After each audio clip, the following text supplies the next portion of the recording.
We'd like to begin by acknowledging the traditional owners and custodians of the land which we are filming today, the people of the Kulin Nation. We also pay our respects to their elders, past and present. Well, hello, everyone, and welcome to the latest episode of Queued Up. Very excited to have Gracie on the pod today. Yay! You might know her from Joan The Giants. I'm sure everyone's seen them on the socials. You guys are everywhere, performing at everything. But it's great to have you on. And I thought, for the listeners and the viewers, the best way to start this would be to dive a little bit into your background, where you're from. And I know you grew up on a farm in Western Australia, and it's pretty different from like that city band story. How did that upbringing shape your songwriting and your perspective today? Well, firstly, thank you so much for having me. This is very exciting. Good question. I grew up on an organic and biodynamic farm in kind of the Wheatbelt of Western Australia, on the way to Albany, if anyone knows where that is. And it was an interesting upbringing. It definitely shaped me as a person and as a songwriter. It was unusual. I think I've had a very far from normal life. One, even being on a farm, but then also my parents weren't kind of normal people or farmers. Like pursuing organic and biodynamic farming in like that area was very unusual. And we actually, in my upbringing, kind of received a lot of hate for that. I think farmers were really confused and kind of thought my parents were witches, which was interesting because actually they were, I was raised in a really quite intense Christian family, but then they kind of had this interesting dichotomy of also being very hippie and open and all about sustainability at the same time. My mom is a songwriter and would write songs kind of about sustainability and the earth and saving the planet, and then also about Christianity.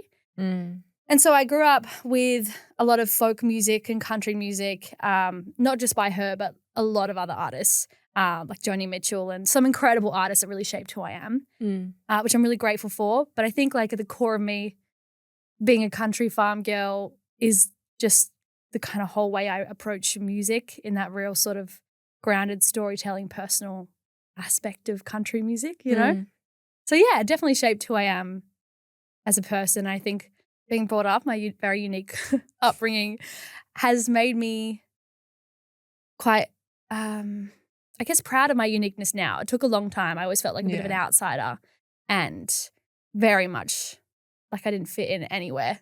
And then now I kind of feel really grateful for having a different outlook on life and a different upbringing. I feel like that's a pretty common experience, maybe not so your exact situation, but in terms of people really despising their uniqueness.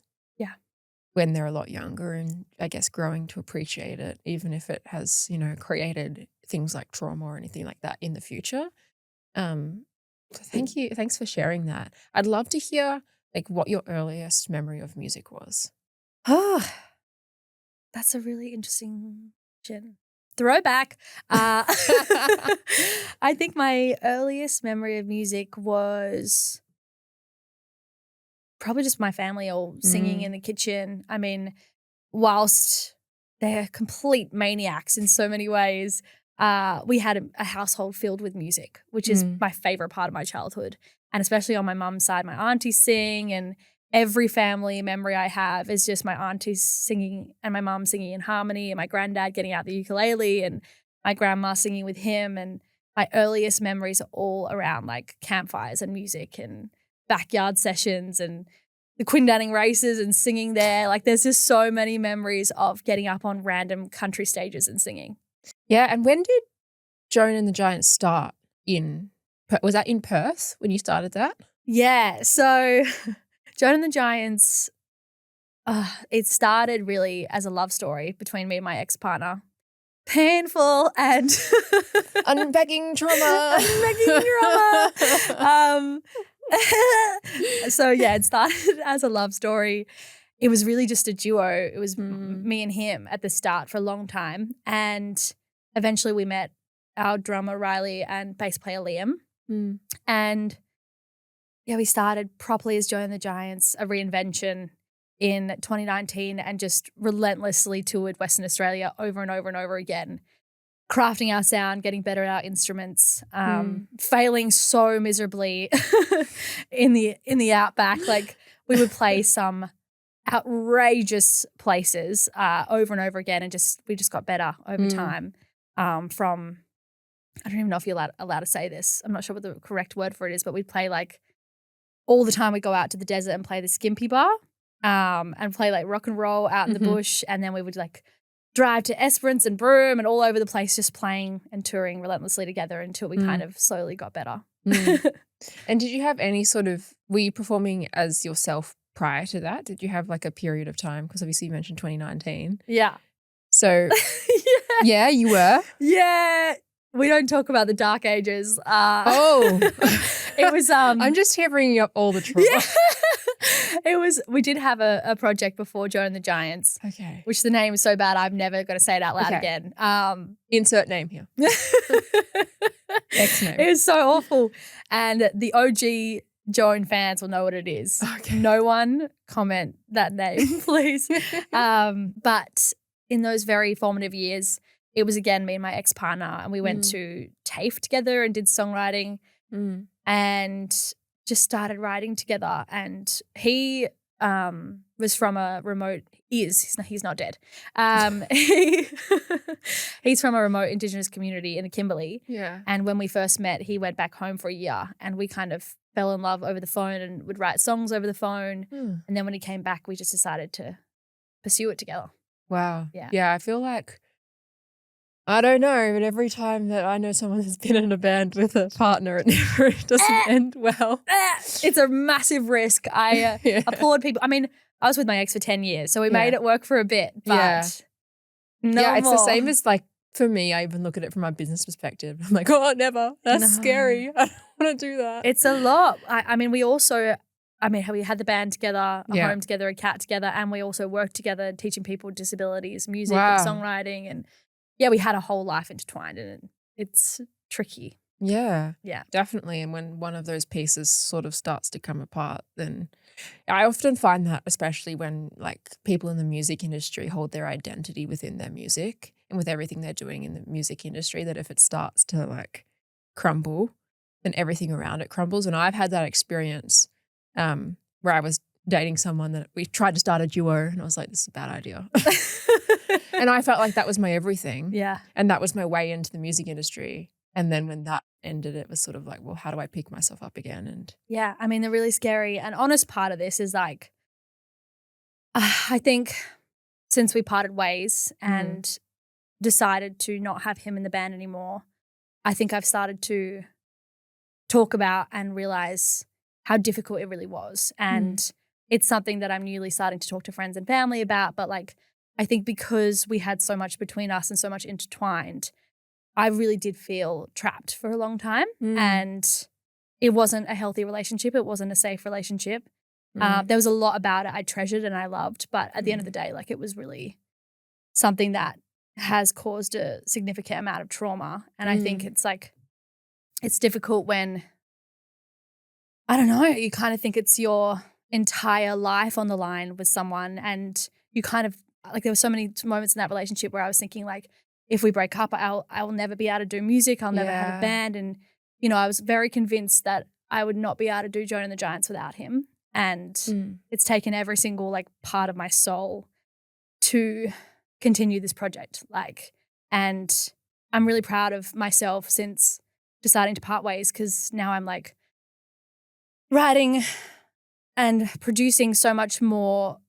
Like, the songs I'm writing, I'm really, really proud of. And I've just like realized that I actually can do this without him. I was writing a lot of the songs anyway when he was in the band. And, you know, I've now like traveled and started to work with other songwriters and producers. And you just realize, like, especially as a woman, you know, how much you're capable of when you actually back yourself and believe in yourself. So yeah, it took a long time, but I am just about to release a song that's like, I'm just so proud of, and I wrote it, and I was a huge part of the production, the ideas and the instrumentation, and it's our first song that's like truly without him, and I'm just really proud to be stepping into this like next era.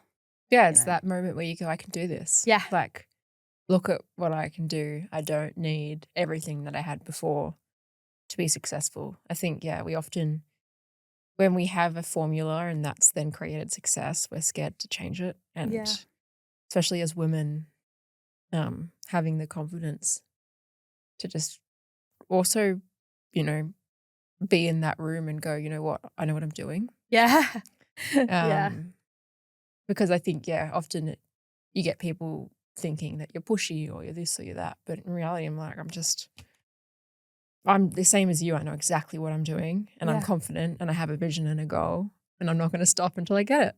Yeah. I think that's really something I've been thinking about a lot is the power of being a woman and believing in yourself and kind of stepping away from the imposter syndrome. I feel like so many women I know and love just have this intense level of self-questioning, self-doubt, and imposter syndrome. And then yesterday, I had a bit of a breakthrough moment because I was really proud of myself. I woke up with severe premenstrual cramps and was like, I am ready to be in bed all day and not be able to do anything. And I was like, I literally just can't. Yeah. And then I got up, went, presented on radio for 4 hours. I did this like voiceover sponsored ad for Disney for The Devil Wears Prada 2. And then I like got this whole schedule together for this photo shoot and video shoot that I'm directing for the band. And then I like booked flights for us to go to the UK to Brighton, which I got a grant for as well, which I worked really hard on. And then I went to Spotlight and got all this crafting material and then did some crafting for this video shoot. And I was like, why do I doubt myself? I can do it. Oh, I you're can a do busy it. woman. I think I saw something on, was it Instagram the other day where I was talking about like high functioning women. And it's like when you think you've done nothing with your day, but you've actually done like 16,000 different things. Like, why am I so tired? Yeah, literally. Going back to, you know, Perth and Joan the Giants, was there a moment where you felt that things started to build and you realized this could be something bigger? Because I do feel like that there is that moment with bands and with artists that you're kind of grinding away for a long time and then sometimes you don't even notice it in the moment, but you look back and you go, oh, that's sort of when things started to shift. Our journey is such an interesting one because it has been so flippin' slow. And I feel like I've been working for a lifetime on music and trying to kind of have what you call a breakthrough moment. And then you sort of realize that like there's about 1,000 mini breakthrough moments. And I'm really glad in a way that we weren't that band that was like first song out, then on tour with one of the biggest bands in Australia or whatever. Yeah. I'm glad we had to slog it. We weren't good at the start. Like I'm genuinely serious when I say we love the honesty. Looking back on videos, oh my God, I was going through my phone like a few nights ago and I was like, why did I believe in myself? I'm with you on that. I look back on some of the songs that I wrote when I was like 15. I was like, wow, girl. It's so funny. You almost have to, it's an incredible thing being a musician and an artist and almost having this blind faith and being like, I can do this. I love doing it. I'm going to just keep going.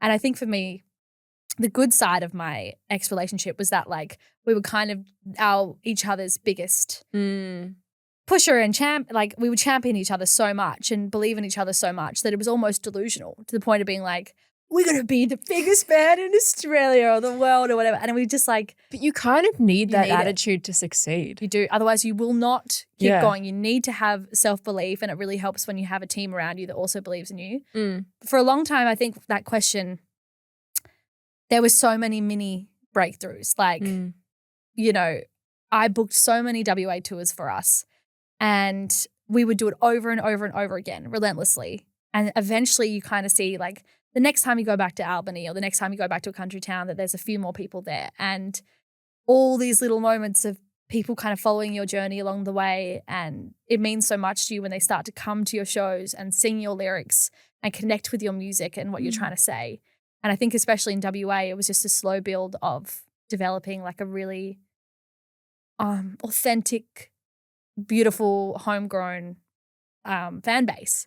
And I think maybe the biggest moment, it was 2019, and I booked a show for us in Broome, which is about 26 hours drive from Perth. And I remember it was like a 400-person venue or something. And I was like, no, we can do it. We can do it. And I reckon about 20 people came, most of which were my ex's family. And I said to the boys, I was like, we're going to get up on that stage and play like a stadium show and just do the best show we've ever done for Aaron's family and just smash it. Mm. And we did like the most energetic, crazy show. And afterwards, there was this guy in the back of the venue who came up to me and was like, do you want to come back in 2 weeks and headline Shinju Matsuri Festival to 7,000 people? Wow. And I was like, hell yeah, we do. And so we did. We came back and we played our biggest show ever at that time. My goodness. Yeah. That just shows you that you got to go out and give it your all, even if there's 3-4 people in the room. I find that often with supports, you can feel really quite disappointed when you are the support and there's no one there yet. Yeah. But I was always of the mentality of like, you know what? You never know who these people are. That's it. You've got to give it your all. Yeah. I think that story really proves that. I think we've always, as a band, had a mentality of like, if we're literally playing to one other person, we're going to play like we're playing to a stadium or like we're playing our biggest show or our most important show of our lives, you know? Because I think if it's one person and they're there to connect with what you're doing, that's the whole reason you're doing it, you know? Yeah, it's the purpose of making music and then going and performing the music. Yeah. On the festivals topic, you've made your international debut at South by Southwest and now you're heading to the UK? The Great Escape. Yes, yes. How does it feel to see this project reaching a global audience after building it in Australia? It's so wild. I think these are the things where you've got to, as an artist, look at and be like, this is what I would have dreamt of when I was 18 and starting to properly write songs.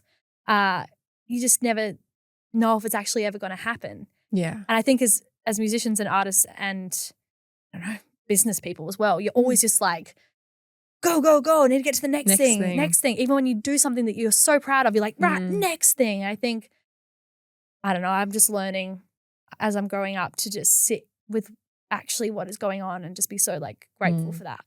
Yeah. If you find out how to do that, can you teach me? Because I find that like I'm often achieving things that I would have only dreamt of as a little kid. Yeah. Or even going to events that I would have only dreamt of as a little kid and trying to appreciate in the moment what's going on is really hard.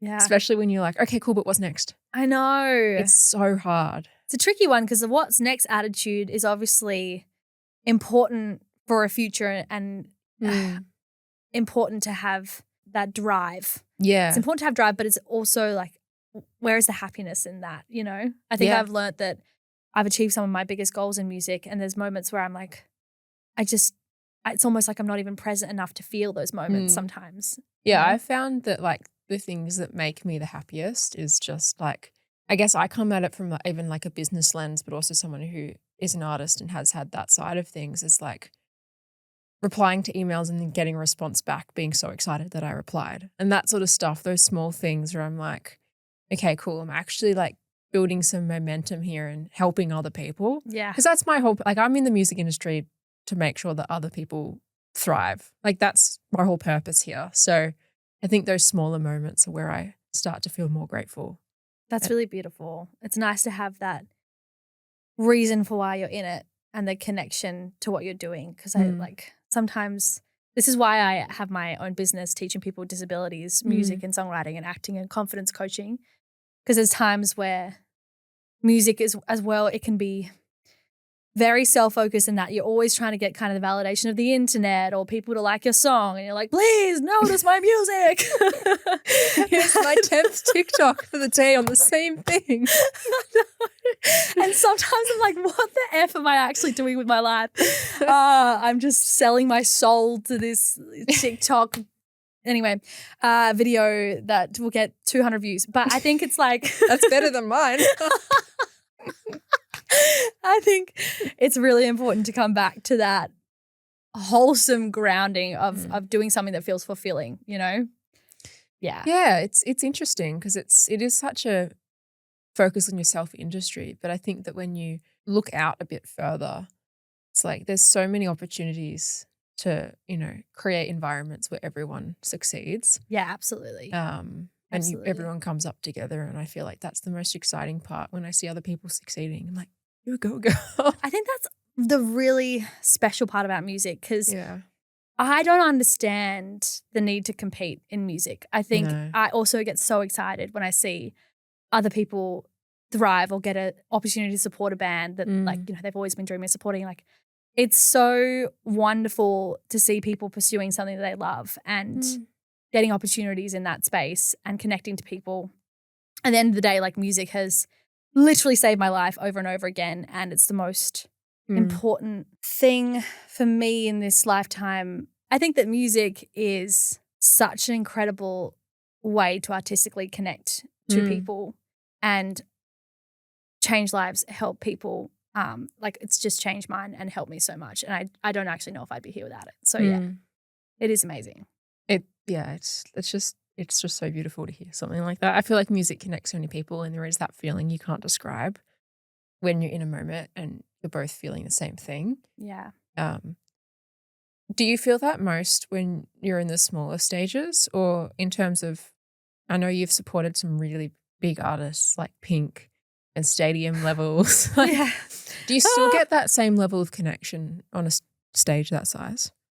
I think that was so flippin' scary. And a lot of the people, you know, on the second night, I think we were performing to 45,000 people or something. So many people. And a lot of the people have no idea who you are. Yeah. They're there to see Pink, and they're like, who the hell is this band? Where is this Joan The Giants? Yeah. Can you hurry up so Pink can come on? Get her to flip around a bit more. Yeah. And I think it's beautiful what it can do, the people that embrace you as a support act and are like, this is cool. Like, what's this? Yeah. And who's this local band that's supporting one of the biggest artists in the world? How the heck do they get this? And what's the music about? And what are they trying to do? We did receive so many messages and messages of support and love. And it was actually really beautiful to see how it did connect. But then on the flip side of that, it was, you're dealing with an audience that also they're not there to see you. I guess they're not necessarily the most captive audience, right? Yeah. It was truly both the best and hardest experience. Like, on night one of those stadium shows, something quite bad happened to me on stage, and I have this thing which I've never really told anyone about, to be honest. But so dropping it now on the pod. Can you have exclusive?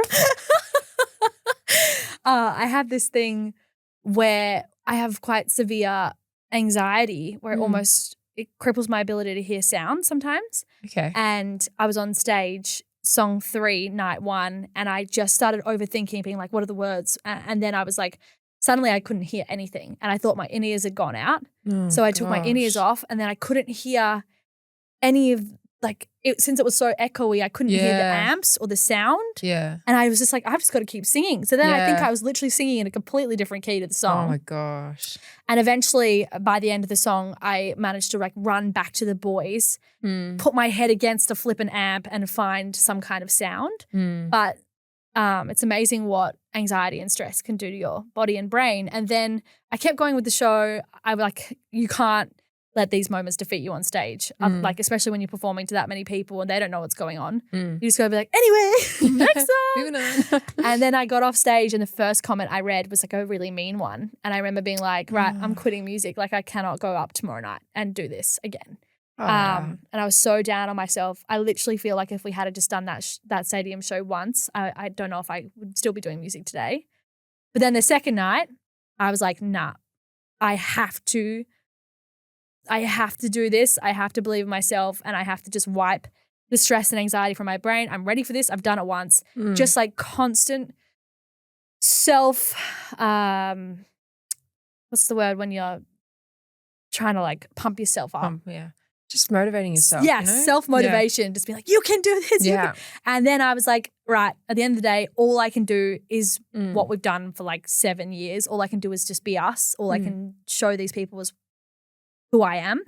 And if they like it, great. If they don't, whatever. So I just, like, went up on there, and I felt like it was, like, the best time of my entire life, the greatest show of my life. And got off stage and was like, okay, I'm going to keep doing music. But, like, and it was beautiful. But night 1, oh my God, disaster. Yeah. But I feel like this is what I mean when I see, like, that clip of Alex Warren at the Grammys, and he couldn't hear, and it was all it was not good. Yeah. And I was like, oh God. I just know that feeling when you get off stage, you're just kicking yourself because you're like, you're absolutely kidding me. I'm so ready for this. Yeah, I know. There's literally nothing you can do about it. Yeah. Seeing that clip of Alex really reminded me of that first night. Yeah. Biggest opportunity of your life. You're like, this is everything I've been working for. This is it. And then everything goes wrong. And you're just like, who am I? As a person, what is the meaning of life? Why am I doing this? You know? And then you realize like it's really not the end of the world. Life goes on. All these people are there to connect with music and they're not going to remember that one song where I didn't know what the hell was going on, you know? And most of the time it is really true that like people don't think it's that big of a deal than you think it is. Yeah.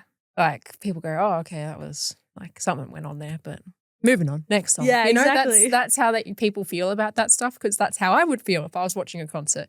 I'd be like, oh, that sucks. Like something must be going on. Yeah. But when it's you and you're in the moment, you're like, oh my God. Yeah, you're like, my entire world is crumbling. Yeah, it's full on. And it was a good learning lesson to just, I think since that experience, I've really learned to self-soothe and self-regulate on stage. It happens to me randomly sometimes still, and I just have to like really take deep breaths and just get through it and pick it up again. I've got a little bit better at dealing with that anxiety. Yeah. And then after the Pink tour, you guys supported the Fray. Did you feel like you felt more confident after having that experience with the stadiums?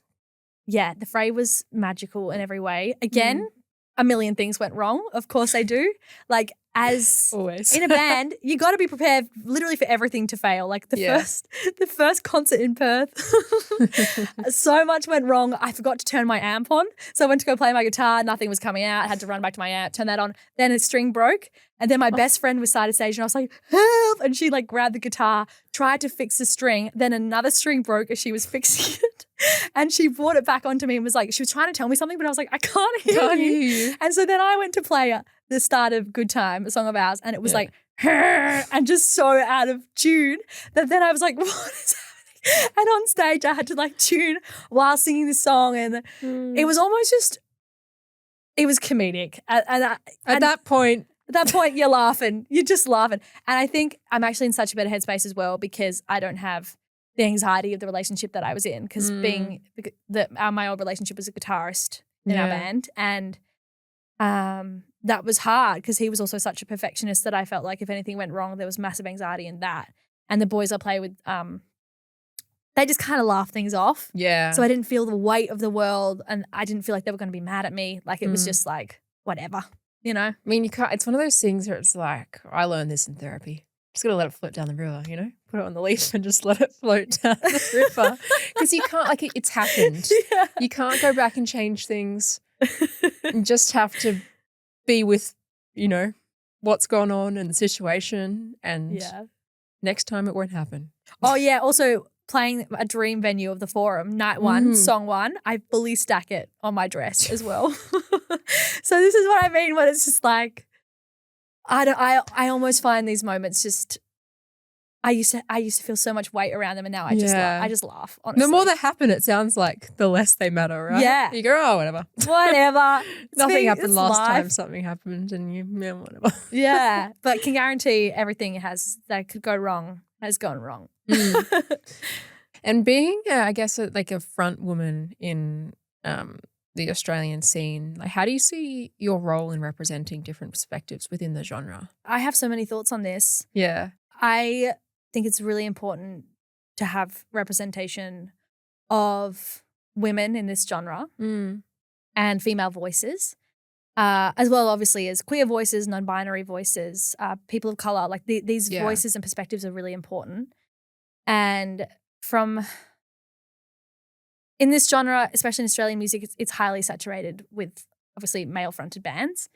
And to the point where I'm getting really frustrated lately, not at the fact that there's male-fronted bands. I love male voices as well. Some of my favorite artists are in fact male voices.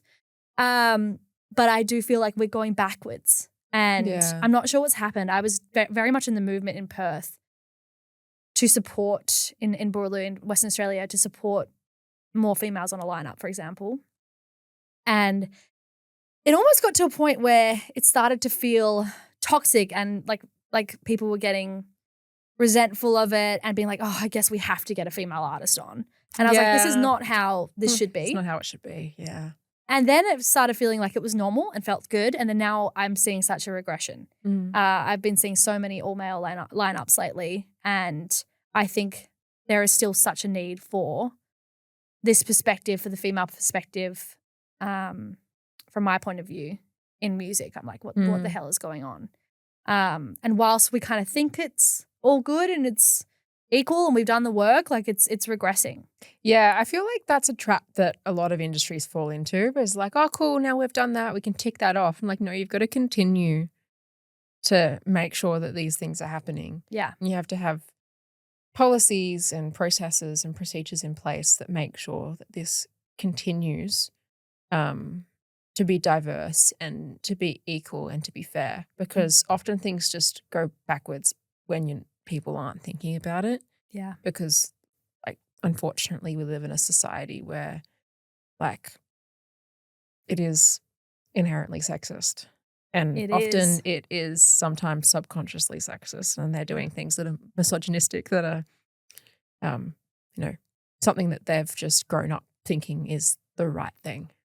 I feel like I've pushed so much of this down over the years because I've just been like, oh, that's just the way it is, I suppose. But actually it shouldn't be the way it is. And I can't, the amount of times I felt the misogyny in the industry, even in very subtle ways, like walking into a venue and someone presuming that you're the singer. Yes. And then showing you how to use a freaking microphone. You're like, cool, can you get off the stage? I know how to do this. I've been doing it for a long time. Like, things like that. It makes me mad. Yeah. Like, it's subtle, and I don't think people even often mean to be that way. No, that's absolutely what it is. And there's still so much of that, which is, it is there and they don't realize that potentially they're doing it because that's how things have been, or that's a stereotype that they're playing into. But in reality, it's like, oh, come on, dude. Yeah, and I think I won't stop talking about it until it feels normal to be, to be a woman in this industry and have a voice, which is like, even when I was saying before, stepping into the studio, like, for a long time I felt so nervous to be like, oh, can we try this guitar part? Or what would it sound like if we brought this kind of time signature in, or whatever. Like, recently I was like, can I just say this idea on the guitar and can you give it a go, to my guitarist? And he tried it. Everyone listened. Everyone loved it. It's on the track. It sounds amazing. It's a really cool lead line. And every bit of me was telling me not to do it, Yeah. But I literally was like, you can't really breathe. And I was just like, hey, can I just try it?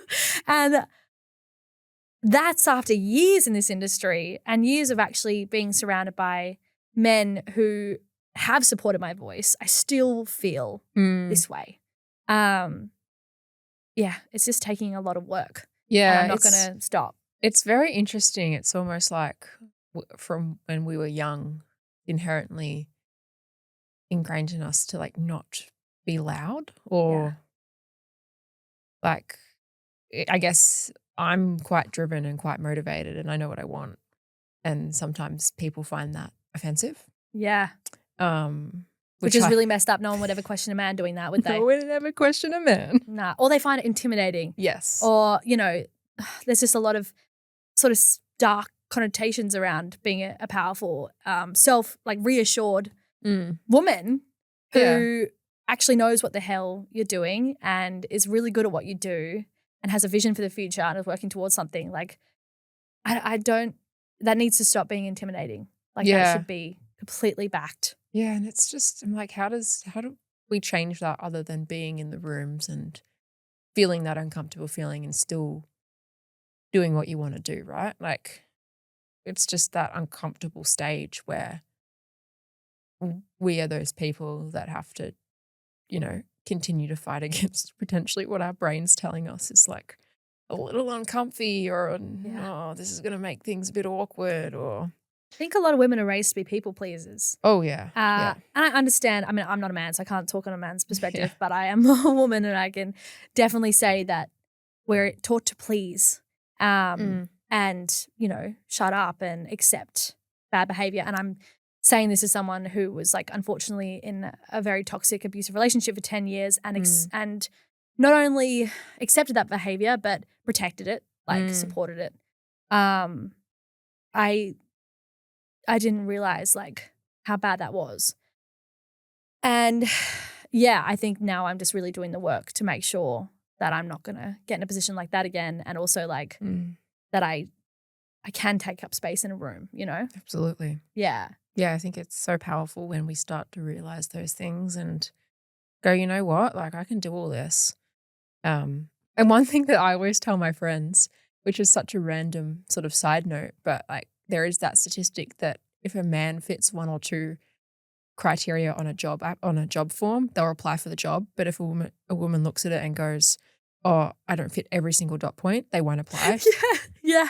And I'm like, I'm out here applying to things that like I remember when I was applying for the job I have now, I was like, I've never done any of that. Yes. Yes, Nikki. You know, you just gotta go, who cares? That's give so it a shot, cool. right? And look at your life now. Like exactly. It's incredible. You've just got to like apply for things like that or take the opportunity or, you know, you might not quite fit or feel like you have qualifications for a certain thing, but give it a shot. Like that's how I feel about it. And you feel a bit vulnerable about it and you feel a bit weird because you're like, oh, what if people think I'm a bit lame? That sort of stuff. But then it pays off when it, you know, it comes through or something happens from it. Absolutely. Yeah. And it's also okay to fail and get better at something, you know. And then decide. I always find that those failures or the knockbacks then do really put me in a position where I go, cool, well, maybe that's not quite the path I want to take, but it's slightly this way.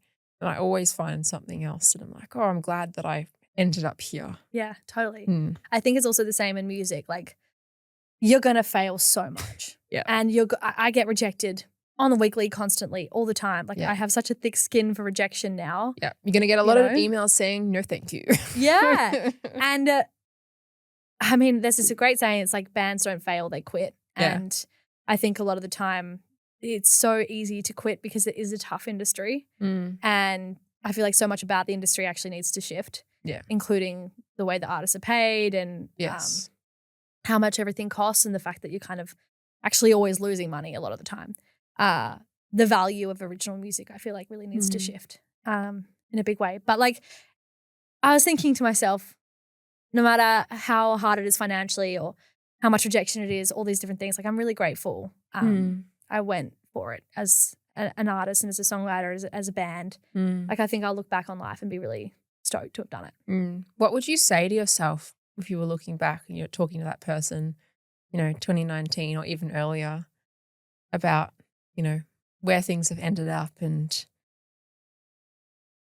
how proud you are of it? Oh my God, that's a really emotional question. Oh, little 2019 Gracie. She was such a deeply traumatized human who always had like this glimpse of sparkle and hope that like it was all going to work out. Yeah. And I think that has been the thing inside of me that has made anything happen. Just this like kind of unrelenting joy for life and people and humanity.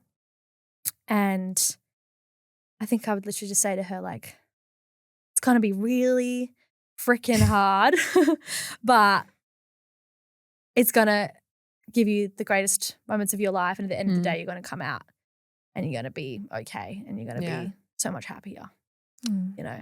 I love that. Yeah. Well, now I'm going to, you know, take this very sentimental moment and ruin it. Next year you do underneath that pillow, I think, you have a little thing. How exciting. Oh my God. What is this? What is that? Okay. I understand. It's a thumbs up and thumbs down. Cool. So I'm going to ask you some statements. Okay. And you're going to give me a thumbs up or a thumbs down. And you can give an explanation if you want. Okay. Okay. It's nothing too intense, don't worry. But the first one I'm reading now after we've discussed, I feel like I know what your answer is going to be. So number 1, forgetting lyrics to a song midway through. Yeah. Oh, yeah. I mean, we've all done it. And like, A lot of the time I remember the lyrics to a cover song, but then I forget the lyrics to my own song. I know. It's hard sometimes. It's like, I wrote this song. Also, sometimes there's just so much going on and so many things you have to think about that you're like, where even am I in the song? Are we on verse 2?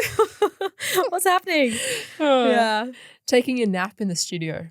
Yes. Yes, okay. Studio naps are important. You need energy. What's your longest studio session been? Like for the day? Yeah. How many hours? I mean, probably like 9 a.m. I don't know. Finishing up at about 7 or 8 and then going home and working on it more. Like, okay. Yeah. Just sometimes like if the lyrics aren't finished yet on a song we've been working on, I've had to go home and just be like working all through the night and then come back the next day. I find that I lose track of time when I'm in those sessions. I remember once I had one where it was like, 7 a.m. start and I don't think we left until like 11:30 at night. That's hectic. And I was like, who am I? I think what is life? Yeah, you sort of don't even know what time it is anymore half the time because often studios are quite dark. They're dark, yeah. And mood lighting, and you walk out and you're like, bright lights. Yeah, you literally like, you feel like a vampire after in the studio. That's a long sesh though. Yeah, it was very long. And I don't even like the song we made. So it was kind of like. How annoying. No. You're like, wow, what was the point of that? Oh, that's so sad. But the part of it was that we tried really hard to make sure we finished the song. And that teaches you hard work and resilience. It sure does. Absolutely. We kept having those moments where it was like, well, maybe if we have a break and we come back, then the chorus will come to us. Oh, that's so good. Yeah. You're like 6 hours later, you probably should quit right now. Sometimes it can miraculously come, and other times you feel like you're forcing it like a song out of a rock. Yes. And you're trying to break open a rock and it's not going to come. Yeah. You know? You've just got to leave it be. You've got to learn to start something new, walk away from it. I've been so annoyed at songwriting sessions before. Yeah. And felt like going home and just being like screaming into my pillow because there are times when it's just really hard. You can't come up with something, you know. One of my biggest fears is when I walk into a songwriting session with someone I don't know, and it's one of those sessions where everything's just like so stuck. Yeah. And you're just in there for hours and you feel like you don't know this person well enough to say, hey, do you think we should just stop? That happened to me recently. Did it? Yeah. It wasn't, most of my songwriting sessions with someone else have gone quite well, but this one just felt really difficult. Yeah. And nothing was getting done. I mean, we had great conversations and stuff, but it was really hard to just say like. And sometimes that happens. And sometimes it's just the day or, what you're trying to talk about. Yeah. It's all those sorts of things. But last one, here we go. Dropping a secret track at midnight without warning. No, haven't done that. You haven't? Haven't done it Would yet. you do it? Yeah. Yeah. Why not? Just a SoundCloud link. YOLO. That would be fun. Yeah. There's all kinds of things I think about that would be fun to just do something a bit different and random. I have actually dropped a song in that we fully got produced and recorded, but I just didn't think it was good enough to put out. So I put it on like our mail list. Oh, wow. Okay. Like, here's a song that no one's ever going to hear unless you sign up to our mailing list. So I've done that before. I like the marketing tactic. Marketing 101. And I love that you have an email list because I feel like it's such a captive audience. Like, I feel like people don't think about it as much anymore, but it is a great way to communicate with your fans. Yeah. I think it's important. She says that and she hasn't used it in a while, but I will get back to it. All your fans in the comments, I haven't seen an email in a while. Where's my EDM? Yeah, literally. I'm on to it, guys. I'm on to it. My manager's always like, get the mailing list organized, send out a and I'm like, I will. But there's literally like a million. I'm like a co-manager and I feel like even when I finish all the work I'm meant to do, there's still like a million other things to do. Yeah. Being an artist, you're wearing like 20 different hats and it's amazing how much pressure is on you to do everything all the time. Yeah. And you just kind of got to make it work bit by bit. Yeah. Well, the last thing we do with all our guests is we ask them the same 3 questions just to get a bit of insight into music taste and all of those sorts of things. So this is how we end our episodes. The first question is, what was the first concert you went to? Apart from like family concerts and backyard concerts and stuff, I think my first proper concert was High Five. Solid. Love. That's the first person I've had say High Five because usually people say the Wiggles. High Five were my favorite. I had their Christmas album. Same. And it was the best thing ever. Oh my Those God. songs are so good. They're so good. I had the little red pom-poms that they were selling, and I remember just like having my pom-poms for years. I was obsessed with them. I think it's Charlie. Yes. I was obsessed with Charlie. Yeah. I'm with you on that one. What's an album that's changed your life? Oh my God. There's actually a lot. That's a really hard question. Baby. I mean, there's a few that come to mind. Phoebe Bridgers really changed my life. I'm going to go actually with Alabama Shakes, Sound and Colour, which is bizarre because we literally don't sound anything like them. But at the start, we tried to do the whole blues thing because I was so inspired by this album. And I wanted to be like Brittany Howard and be this incredible blues singer. But I just realized that that's not me. She's just like phenomenal and a phenomenal guitarist and musician and songwriter.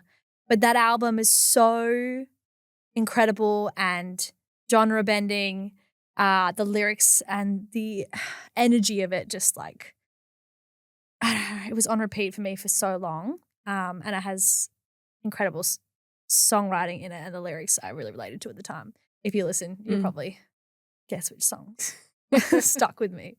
Yeah. Oh, wow. And the last question we have for you is, what's a song you have on repeat right now? Okay, right now, today, I go through phases where like I will listen to one song on repeat like literally hundreds of times. Yeah. When I first heard Good Luck Babe, I listened to it 471 times in like a month, which is a lot.